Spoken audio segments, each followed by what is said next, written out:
በስመ አብ ወወልድ ወመንፈስ ቅዱስ አሐዱ አምላክ አሜን። ሰላም ጤና ይስጥልን ክቡራን ተመልካቾቻችን እንደምን ሰነበታችሁ? ከሳሌም የጉራጌ ሀገረ ስብከት ሚዲያ አጫጭር መረጃዎችን ወደ እናንተ የምናቀርብበት ሰዓት ነው። አብራችሁ እንድትቆዩ አክብሮት ግብዣችን ነው። የወልቂጤ ቅዱስ ዜና ማርቆስ መንፈሳዊ ኮሌጅ የሁለተኛውን ዙር የነገረ መለኮት ደቀ መዛሙርት በታላቅ ድምቀት አስመረቀ። በብፁዕ አቡነ መልከጼዴቅ ሳልሳይ ታላቅ ራዕይ ያላቸው የጉራጌ ሀገረ ስብከት ሊቀ ጳጳስ የተመሰረተው የወልቂጤ ቅዱስ ዜና ማርቆስ መንፈሳዊ ኮሌጅ ለ3 ተከታታይ ዓመታት በነገረ መለኮት ትምህርት ዘርፍ ሲያስተምሯቸው የነበሩ ሁለተኛ ዙር ደቀ መዛሙርት በዛሬው ዕለት በታላቅ ድምቀት አስመርቋል። የሀገርንና የቅድስት ቤተ ክርስቲያንን ተተኪ አገልጋዮችና ምሁራንን በማፍራት ላይ የሚገኘው የዚህ መንፈሳዊ ኮሌጅ ታሪካዊ ምረቃ ስነ ስርዓት በከፍተኛ መንፈሳዊ ድምቀትና ስርዓት የተከናወነ ሲሆን በበዓሉ ላይ ብፁዓን አበው ሊቃነ ጳጳሳት ብፁዕ አቡነ መልከጼዴቅ ሳልሳይ የኮሌጁ መስራችና የበላይ ኃላፊ ሊቀ ጳጳስ፣ ብፁዕ አቡነ ዮሴፍ የሲዳማ ሀገረ ስብከት ሊቀ ጳጳስና ብፁዕ አቡነ መቃሪዎስ የምዕራብ ካናዳ ሀገረ ስብከት ሊቀ ጳጳስ ተገኝተዋል። በተጨማሪም የመንበረ ፓትርያርክ ጠቅላይ ቤተ ክህነት ከፍተኛ ልኡካንና የወልቂጤ ዩኒቨርሲቲ አመራር አካላት፣ ጥሪ የተደረገላቸው የመንግስት አካላት በክብር እንግድነት በመገኘት የስነ ስርዓቱ ተካፋይ ሆነዋል። በዛሬው የምረቃ መርሃ ግብር ላይ መደበኛ የነገረ መለኮት ትምህርታቸውን ያጠናቀቁ 19 ደቀ መዛሙርት እንዲሁም የ3 ሳምንታት ተከታታይ አጭር ጊዜ አቅም ማጠናከሪያ ስልጠና ሲከታተሉ የነበሩ 30 ካህናትና አገልጋዮች በብፁዓን አበው እጅ የዲፕሎማና ሰርተፊኬት የምስክር ወረቀት ተቀብለዋል። ይህ የምረቃ በዓል ኮሌጁ በቤተ ክርስቲያን ትምህርት ዘርፍ እያበረከተ ያለው ከፍተኛ አስተዋጽኦ የሚያሳይ ሲሆን ተመራቂዎችም ላለፉት 3 ዓመታት የቀሰሙትን እውቀት መሰረት በማድረግ ኦርቶዶክሳዊነትን ለማስፋፋትና ቅድስት ቤተ ክርስቲያንን በእውቀት ለማገልገል የሚሰማሩበት ልዩ ምዕራፍ መሆኑን ተገልጿል።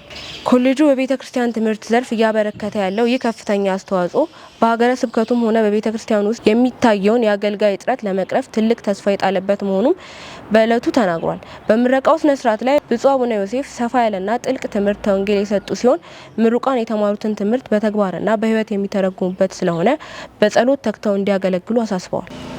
እውቀት በትህትና ካልተገለጸ ጥቅም የለው። በእግዚአብሔር መደገፍ ማለት ያ ነው።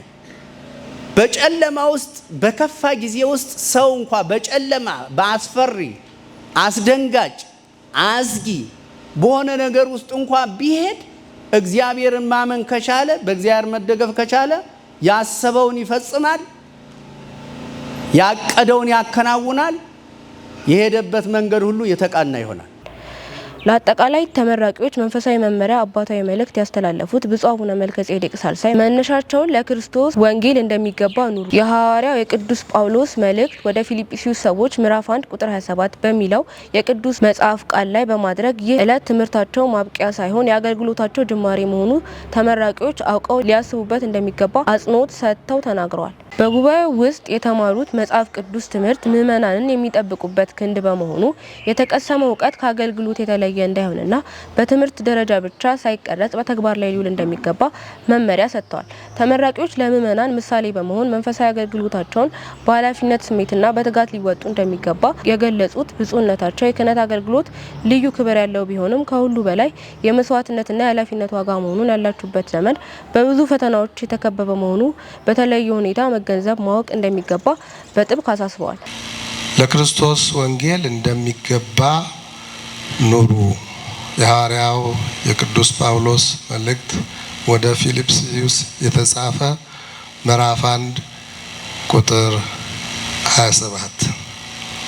ውድ ምሩቃን ደቀ መዛሙርት፣ ይህ የምረቃ ዕለት የትምህርታችሁ ፍጻሜ ሳይሆን የአገልግሎታችሁ መጀመሪያ መሆኑን ከልብ ልታስተውሉት ይገባል። ታሪካዊ ምረቃ ስነ ስርዓት በብፁዕ አቡነ መቃሪዎስ ቃለ ምዕዳን አባታዊ ቡራኬ ተጠናቋል። ወስብሐት ለእግዚአብሔር።